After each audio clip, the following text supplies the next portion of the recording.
Hello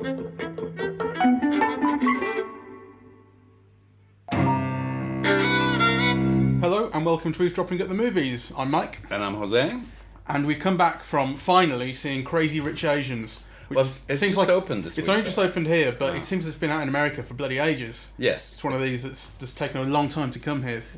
It's an enormous success, and I think it's going to be an enormous success worldwide. I think it's already opened in some countries outside the US, and its budget was $30 million, and it's heading towards $200 million easily. Yes.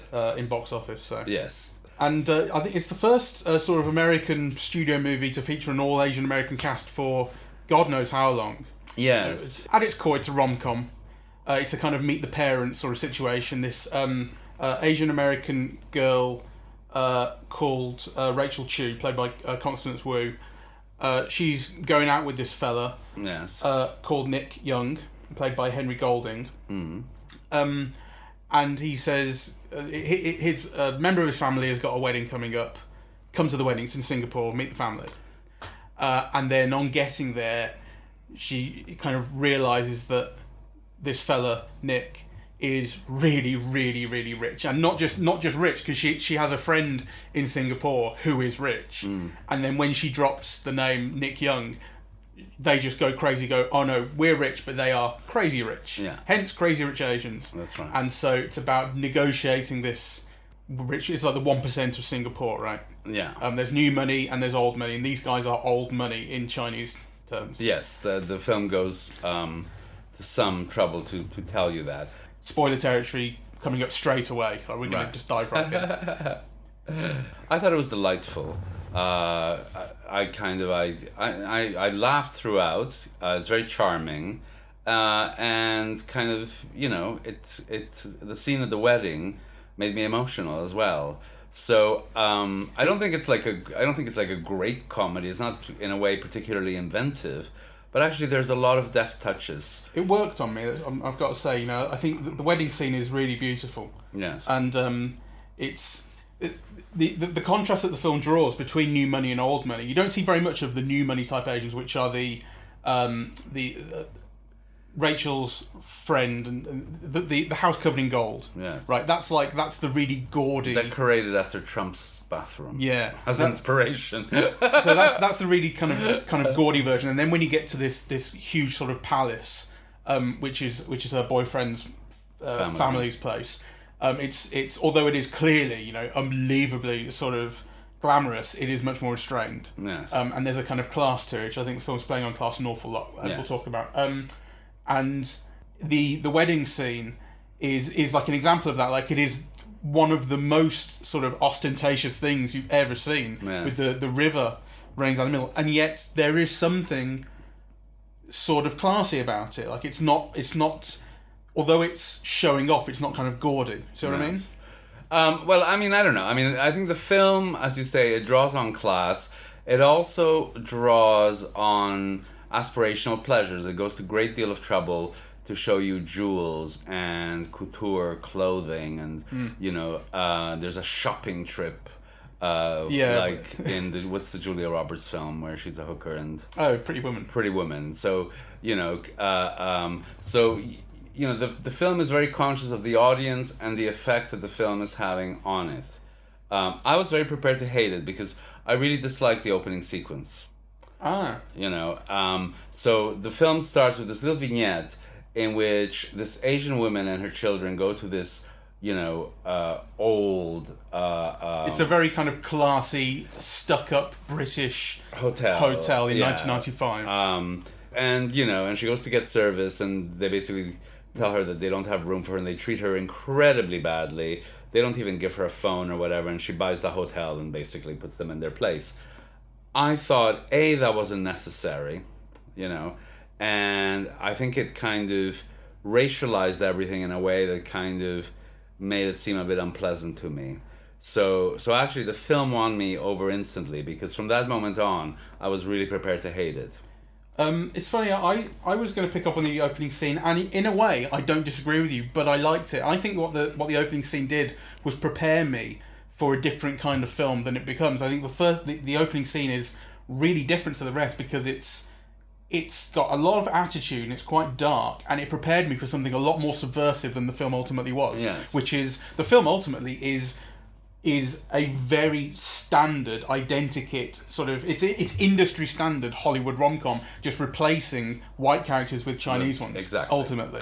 Yes. Which I think there are issues with, but it's definitely the case that opening scene is not related to the rest in that way. But I didn't hate it. I liked the attitude, and I was really looking forward to seeing like what the film would then present. I didn't like the attitude because you see it brought up the issue to me in the wrong way. So, one can never take pleasure in beating up the underdog. I mean, these are minor employees in a hotel, like it's the desk clerk and someone. So actually kind of putting them down like that and actually attributing behavior that no hotel employee would ever do. No hotel employee would ever make a guest go out in the rain and use the phone. It's absurd, and particularly in a posh hotel like that.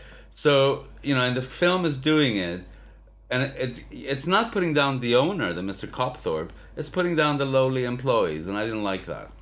Fair enough. They were snooty. Well, it's rich people putting poor people down. I didn't like it. All right, well, let's not go on about it. You're kind of right. I mean... well, I also think you're right. It sets a tone, but I'm just explaining why I didn't like it. Yeah, no, I think you're kind of right. I mean, I think, like I say, what I like about it is that thing of... It kind of implies there's going to be some... It's going to be about kind of... sort of rich Chinese invasion of what we consider polite and cultural norms and that sort of thing, which is not to say that like Chinese people aren't polite and stuff, but do you know what I mean? Like it implies that people with kind of different attitudes are through their riches are going to sort of cause trouble. It basically set me up for a different kind of film than it became, which I didn't mind. I liked the film ultimately, but that opening scene, the way it was, I liked. Anyway, I've been thinking a lot about the idea of class and culture and kind of whiteness. I think the film is muddled weirdly in all sorts of ways. Like, in a way, the film kind of reminds me of Avatar, which is like...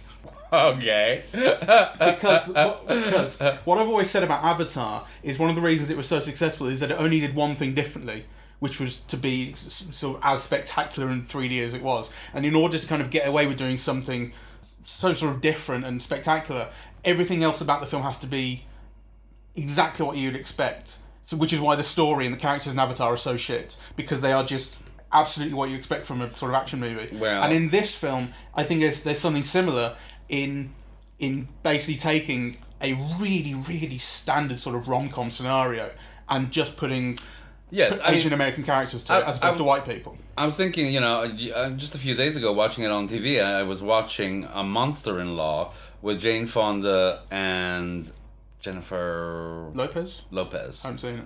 And it's basically, pretty much the same story, really, except, it's told in a different way. The comedy's more slapstick and exacerbated and so on. But, it's kind of fundamentally, about a working woman falling in love with the son of a rich and famous person, and the mother-in-law doesn't want that marriage, but for other reasons. But that is the basic premise of this. Except I must say, when you say it's kind of, it's a bog standard or industry standard romantic comedy, I actually think it's better than that. I think this film handles the comedy more elegantly, than almost any recent romantic comedy I've seen. It's warmer towards its characters. It likes them. It kind of, the whole scene with that family who's rich but not too rich, and the kind of classless. Yeah, the parents who do it, one who's an Elvis, fan, and the mother who's like really download. All the comic things are done so well, and even the editing is done well. And actually, there's visual humor. Just the look of the brother who's like clearly a geeky nerd who's thinking mostly of sex or something. There's something about just the use of the facial features. That's intended to be funny and succeeds. Yeah, sure. Oh, it definitely works. I mean, it's a really funny movie. That scene in particular where you meet the Gordy family has a great bit about sort of dismantling Chinese stereotypes with Ken Jeong, who's the dad in the family, the eldest guy. He, for one thing, you've met the mother already, and she is speaking in a kind of very, what you'd expect, essentially kind of stereotypical sort of broken English Chinese, very kind of very strong Chinese accents to her, which you haven't really heard in the rest of the film. This is one of the things, right? Accents are so important in this film, where like the boyfriend speaks with a British accent. Basically, it's that thing that it's not exclusively British, but it's certainly particularly British. Of within like 5 seconds of hearing someone speak in Britain, you kind of have a picture of where they come from and what class they are and where in the country they're from and maybe the kind of education they've had. That's like, and this film is full of it, because the kind of younger generation, these people in their 20s and 30s who've all had private British education, private kind of British public schools in Singapore, and then gone off to Cambridge and things. They all speak with these British accents, and then as you go back the generations, they sound more and more of the East Asian accents until you get, and then you get to the grandmother who doesn't even speak any English. So in this, in the Gordy family, as I'm calling them, the wife speaks no English, and she's just Chinese, and then the dad, you kind of think he doesn't speak that much English, but he speaks a bit, and he speaks in this broken English way. So the girl's name is Rachel Chu, and then he comes in, like basically making a really basic play on words, going choo choo ka-choo, and then he goes, no, I'm just kidding with you. I went to some American university, and I speak perfect English. And so it dismantles that idea of Chinese people or speaking very broken English. He plays on it directly, which is an old kind of Hollywood trope, dirty stereotype. Yes, the voices are important and the accents are important. On the other hand, it has a kind of discomforting, I think, kind of reassurance aspect of like, don't worry about it, I'm really white and American in a way. Like saying, I went to a good university in America, don't you worry about me. No, I didn't get that at all. I mean, I really like the Rachel Chu character being seen as like a typical American, really. So, I mean, she happens to be Asian, but a lot of the conflicts in relation to the family, whether they'll accept her or not, don't have to do much with her class, and actually do have to do very much with her being American, and having other ways of being that are not acceptable to a family-orientated culture. Well, it's about having supposedly no connection with her heritage, or having lost it. That's where the conflict between her and the mother comes from. Her mother the mother of the posh family, talking about how you won't understand, you'll never be one of us, even though you look at, and there's talk of her being a banana, which is yellow on the outside and white on the inside, but when the mother says you'll never be one of us, she is also referring to class and culture and family and the film really reminded me, have you seen A United Kingdom? No. It was a film with Rosamund Pike. Let me just double check. It was Rosamund Pike and David Oyelowo. It's based on a true story. It's the woman who marries the... Was the one where she marries like a king of an African country? Yeah, essentially. Yeah, I've heard of it. I like that film, and this film is hugely sort of reminiscent of that film. It's all about you'll never fit into our ways and having to learn a completely different culture and kind of know your place, and the idea of the two characters being very deeply in love, and then everyone else, not being okay with it and saying she's an outsider and she'll never fit in, this kind of thing. I mean, this film has a whole thing about they leave a fish in her bed like The Godfather. Yes. Well, it's a horse's head in The Godfather. Yes. And they write on the walls, gold digging bitch. Yeah. And there's amongst the women in this family and amongst their friends, there's an orchestrated effort to force her out. Yes. And so that's kind of clearly part of it. And there is this thing about Americanization, where Americanization is kind of seen as the enemy. Do you think? No. I mean, I think what the film does is actually it kind of, I think, performs an ideological operation where it actually reconciles America with the East. Right, so basically what you have is like the reintegration of this American back into the bosom of a Chinese family in Singapore. So actually it has everything. It has the diasporic element, it has like it brings all these cultures together as one happy family. Kind of only through the kind of Nora Ephron happy ending that is plugged onto the end, which I think is actually feels very different to the rest of the film. Well, I think it's built into the very structure, because there's the whole thing about the ring and the story about the mother's ring. The mother got her ring because she wasn't allowed to have her mother-in-law's ring because they didn't approve of her marriage. So actually, kind of then you have the engagement, which is clearly like a new ring that's bought, and then you have kind of at the end when she finally accepts, it's because it's the mother's ring that's been offered to her, so that signifies acceptance. So actually all those things are actually quite well knitted into the film, I think. It's kind of like a personal resolution to a cultural conflict, though. Like this is why I say I think I found the film kind of muddled in a way, because on the one hand it speaks a lot about kind of Chinese identity and heritage and having lost that when you've moved away, and how Rachel is not really Chinese. She looks Chinese, but she's not really. She won't ever really understand it, and she's kind of lost that part of herself. Well, her mother tells her that. She says, "You speak Chinese, but in your head and in your heart, you're not. Yeah, you're American." It feels like, although the film is talking about kind of specificity of Chinese identity a lot, because the story and the character roles and the functions are all Hollywood cinema, they're all American, like the film doesn't feel Chinese in a way. It's an American film.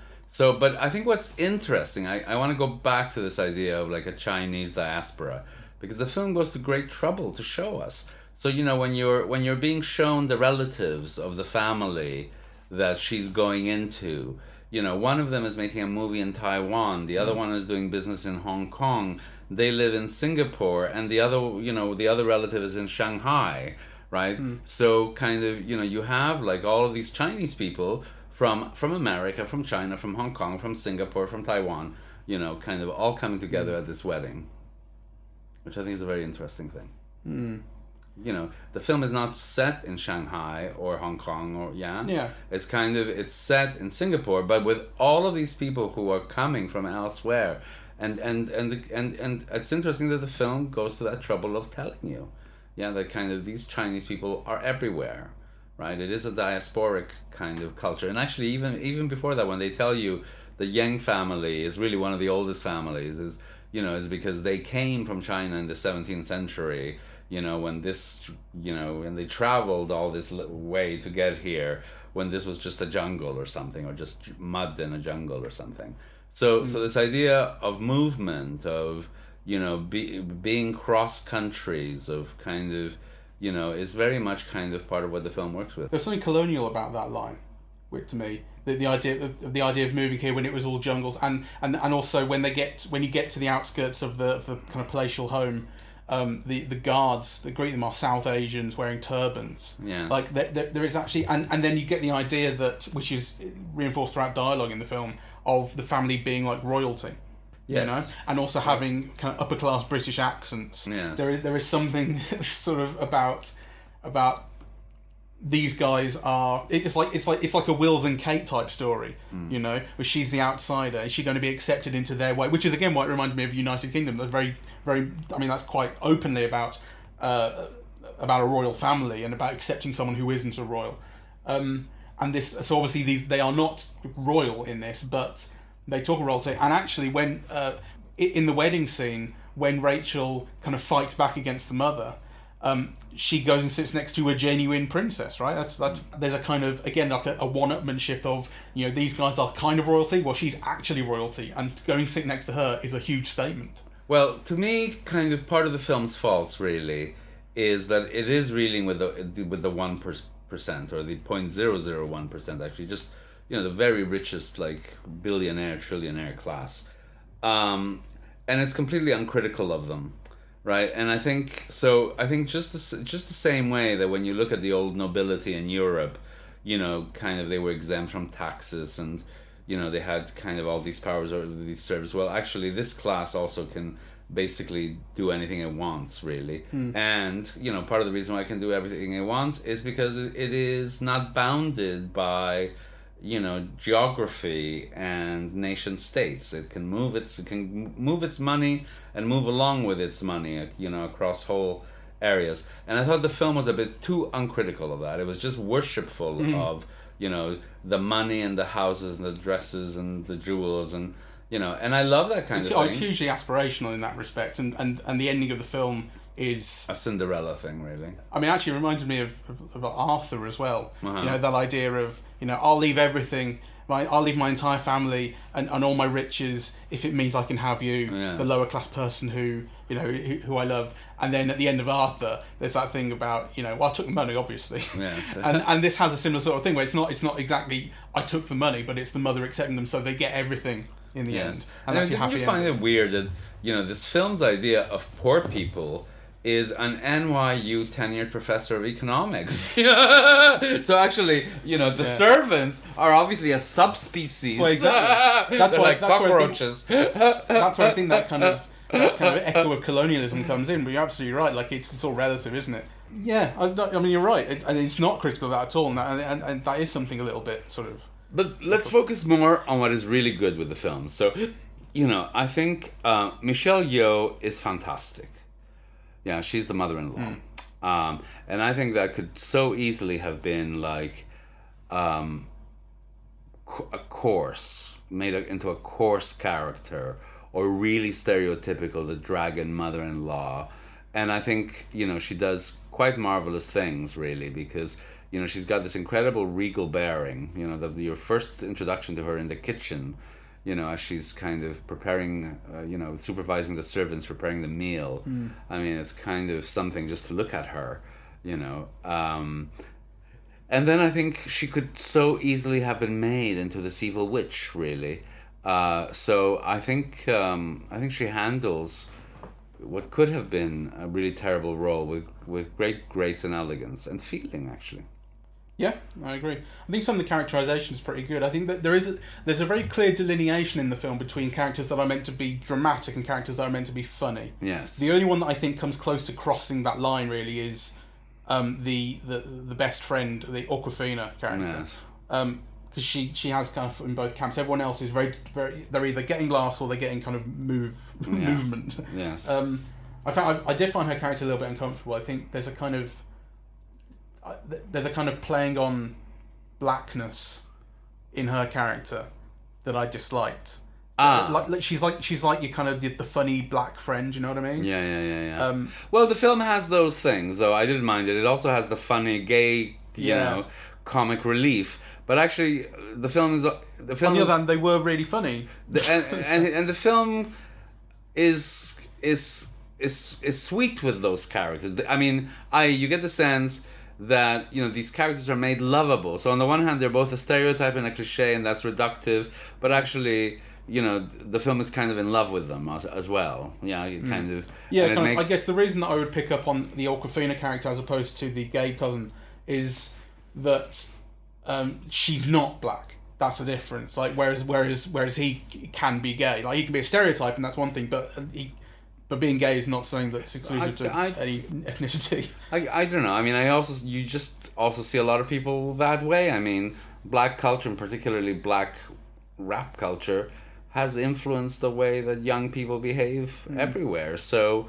I mean, and it's part of this problem. Is it, are you stealing from it, or is it just so influential that it's incorporated elsewhere? I really didn't have a problem with that. I mean, there's no more problem with that than somebody doing Elvis.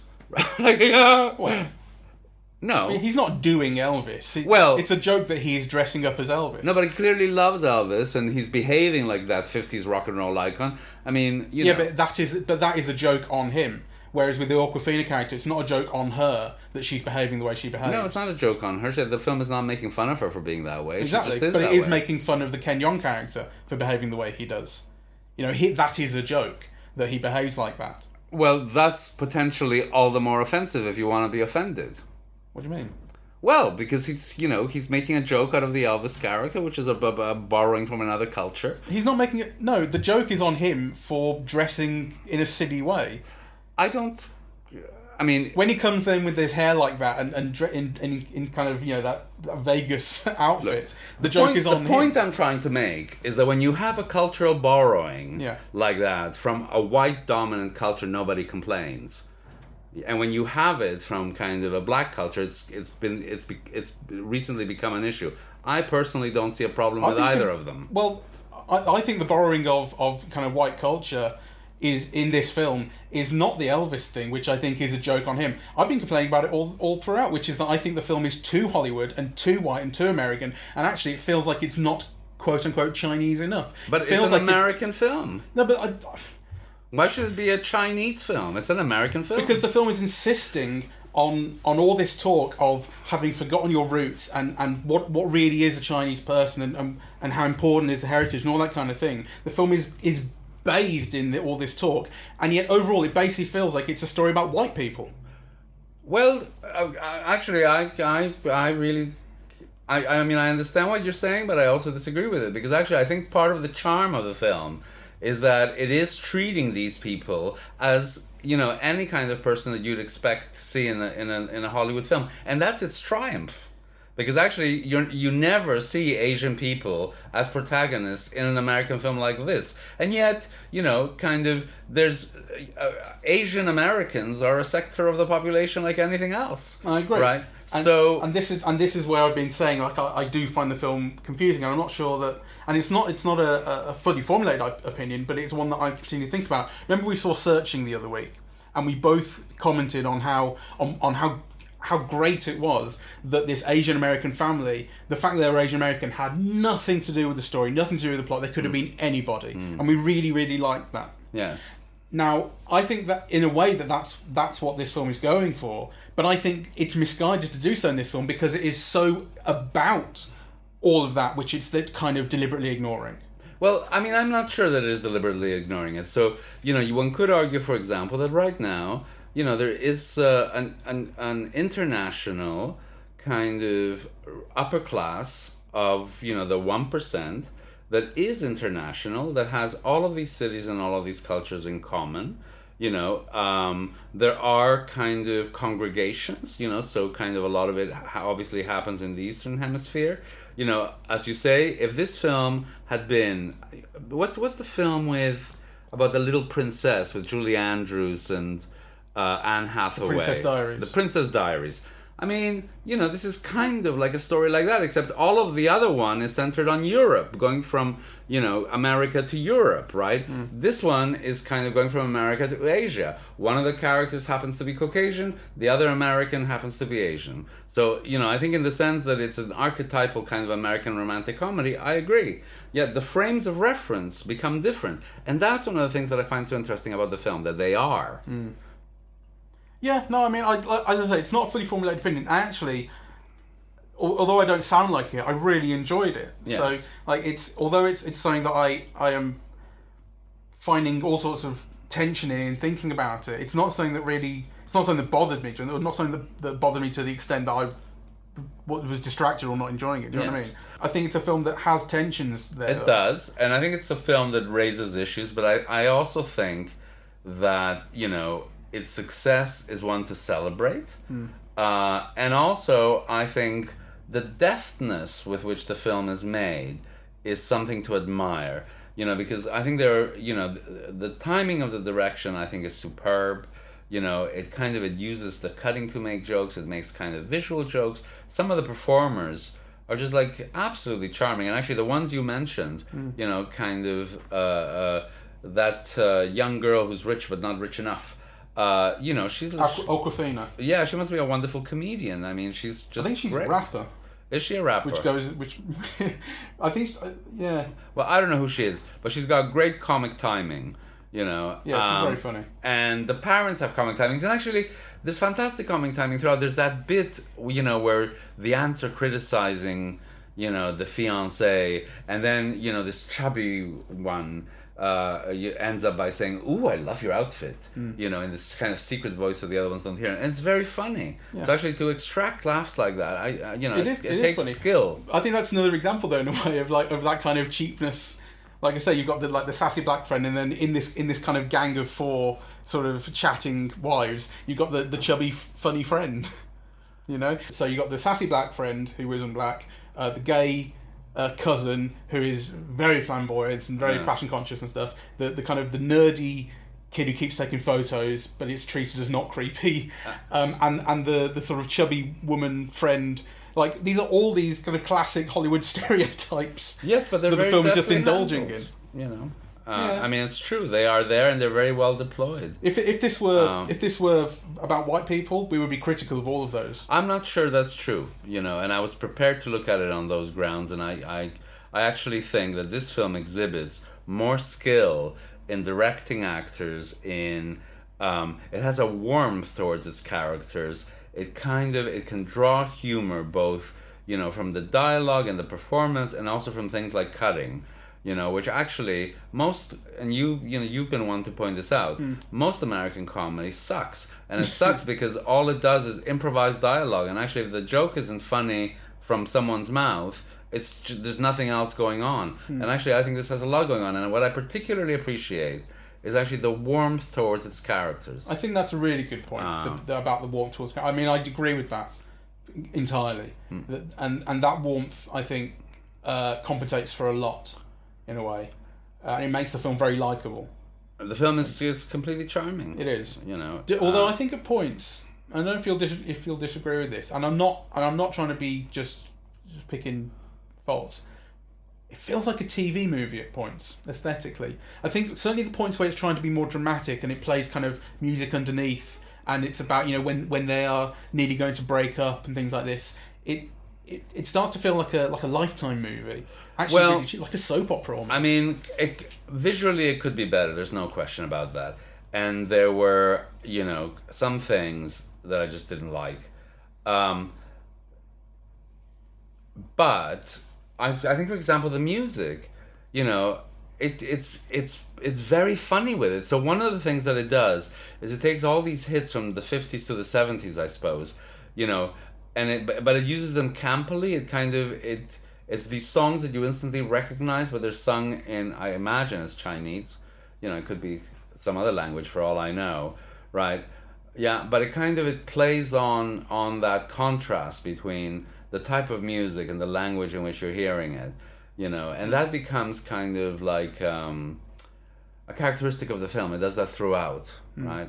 And it's often very witty.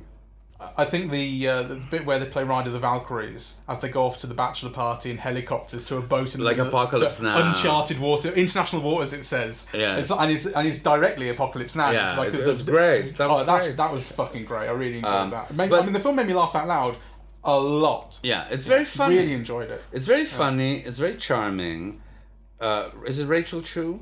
Rachel Chu is the character. The actress is Constance Wu. Constance Wu is. You know, I think Constance Wu and Michelle Yeoh are fantastic. I think the leading man is okay. He does the job. He's let me just get some information. He's very handsome. I'm sure I've seen him before. Henry Golding. He's Malaysian.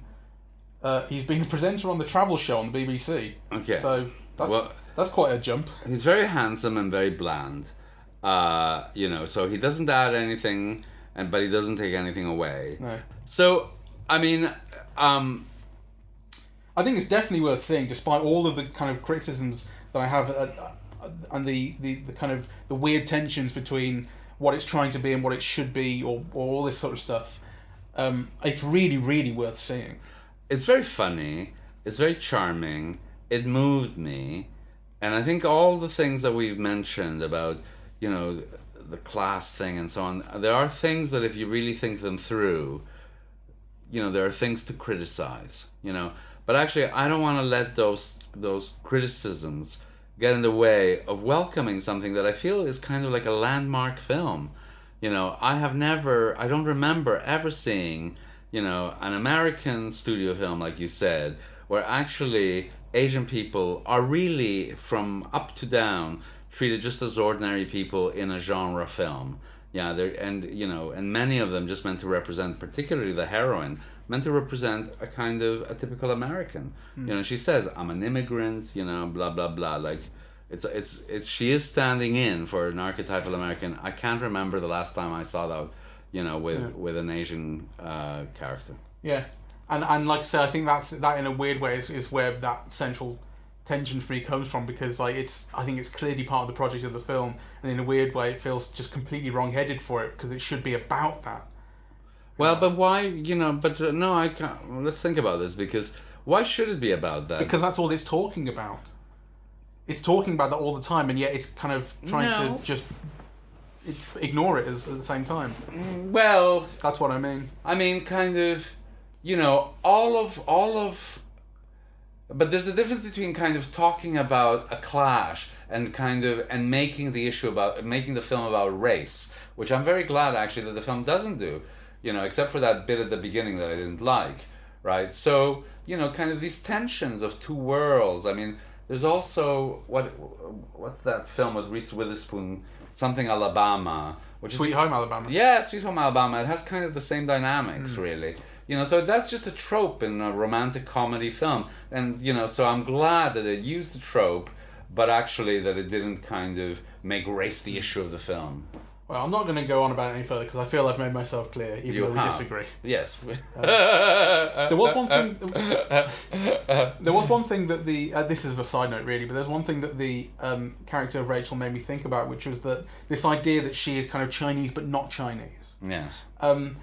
There's something about America's insistence on American being your nationality, like combined with whatever else it might be, American Chinese or American Italian or American Irish or whatever.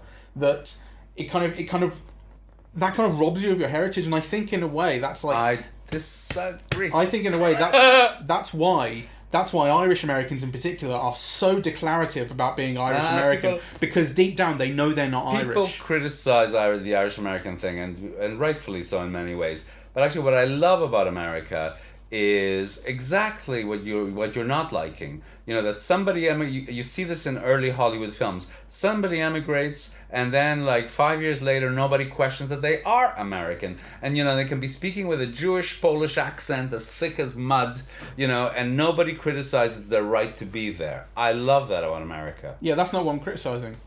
What I'm criticising is the declarative nature of saying I'm Irish when you're not. You're Irish American, and that's what they do all the time. And they claim. I mean, put it another way: people will claim Italian heritage and they will claim Irish heritage if they're American, but they'll never claim English heritage, despite the fact that so many of them have to be descended from English people. True. I mean, of course it is. No, people. How is English American a stereotype like Irish American? It's not. People often say, of Scotch German origin or something as a way of situating themselves, but also of upping themselves, like, so their Scotch German has a higher status than, let's say, Jewish Italian, right? So actually, I think those but things English, I'm talking about English specifically. Well, English as well. No, they don't. No, yes, they they don't. say, people will say I'm English German. I was reading. Not American. Americans will not say they come from English stock, or whatever it is. Well, it's not something they ever want to claim. No, I mean the thing about the Irish thing is the parade, and it has a different resonance and a different romance. And particularly if you want to drink.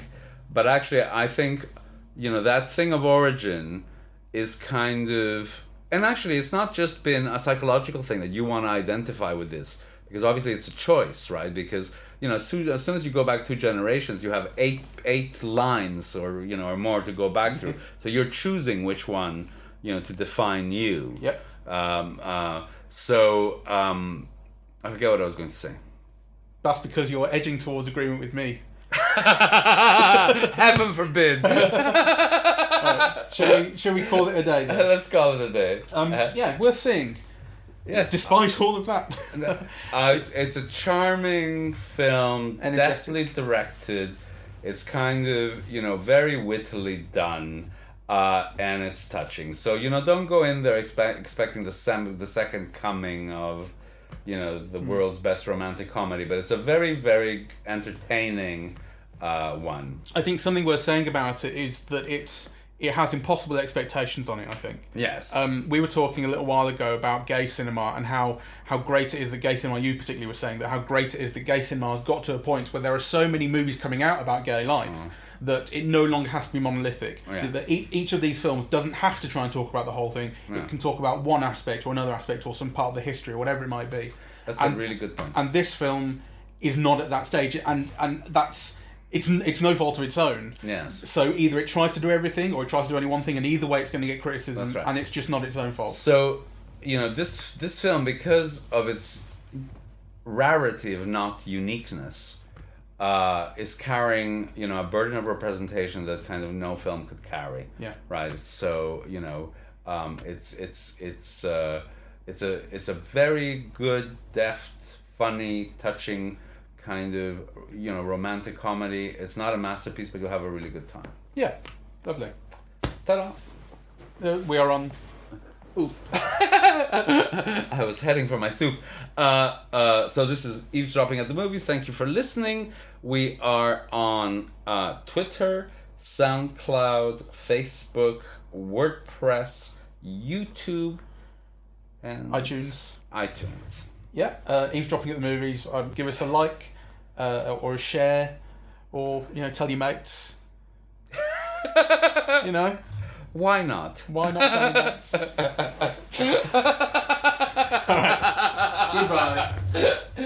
right. Goodbye.